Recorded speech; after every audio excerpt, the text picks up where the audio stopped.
डांट दी कैसे संगतिये पुराण है। हेलो नमस्कार दोस्तों, आज हम लोग इसी के ऊपर बात करने वाले हैं। तो कैसे हैं आप लोग? आशा है कि आप लोग अच्छे और स्वस्थ होंगे। दोस्तों पवन सिंह का यह गाना काफ़ी पुराना गाना है। आज से लगभग 10 साल पुराना गाना है। डांट दी कैसे संगतिये पुराण है।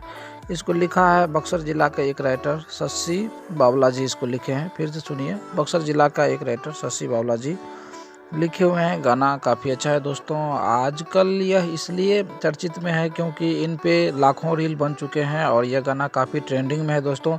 इंस्टाग्राम, फेसबुक और ट्विटर जैसे बड़े बड़े वेबसाइट पे बड़े बड़े प्लेटफॉर्म पर यह गाना काफ़ी ट्रेंडिंग में है दोस्तों। तो आप ज़रूर एक बार सुनिएगा।